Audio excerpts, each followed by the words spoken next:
Što je Efendija biti velika čast, mi to znamo, da ne postoji časni poziv na dunjalu kod toga biti nasljednik Božih poslanika. Uz tu čast ide i veliki teret i velika odgovornost.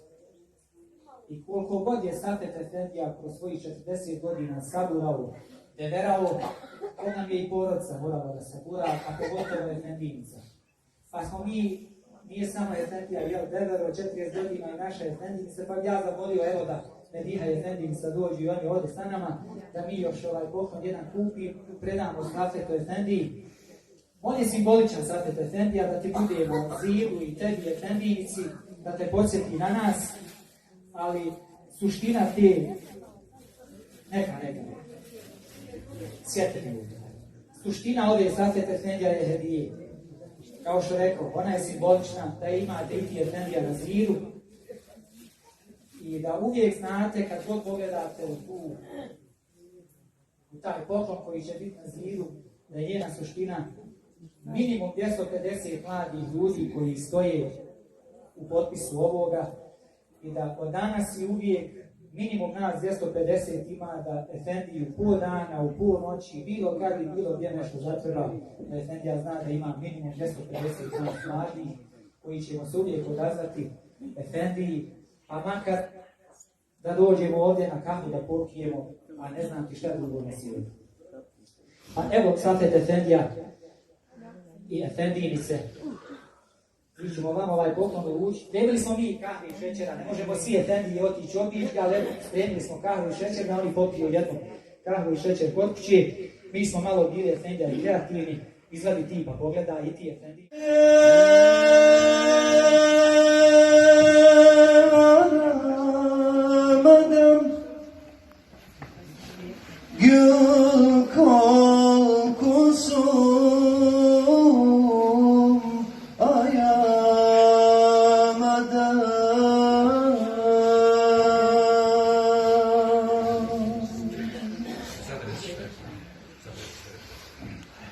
U Medinu pošalji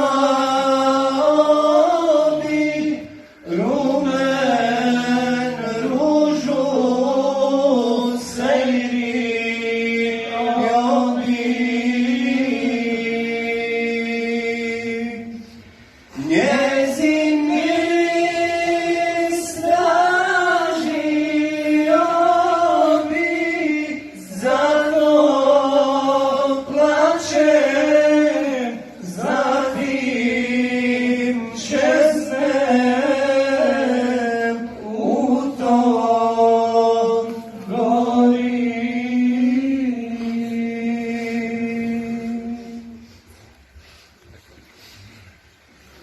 Neću ja propustiti priliku, ali Efendija bude. Dozvolite makar jednu rečenicu. Srce mi je ko kotor, što kažu, kad vidim vas i ovaj poklon.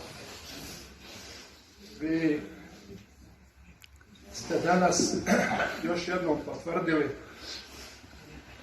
privrženost meni i onom poslu kojeg sam radio, ali ću ovdje odgovoriti na jedno pitanje koje se mi često postavlja. Kako si mogao u svom mjestu biti 40? Allahu Ekber, Allahu Ekber, la ilahe illallah, Allahu Ekber, Allahu Ekber, velillahi. Ja sam bio u ovom dobru, živio s dobri i nadam se ako Bog da neću ih preseliti. Nek vas Allah Đelešanohu za to nagradi.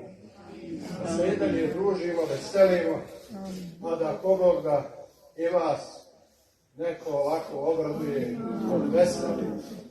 Vas, vašu djecu, vaše porodice, da budete sretni i da budete zadovoljni i na svemu ovome što ste mi pripremili, Veliko vam hvala i da vas Allah nagradi.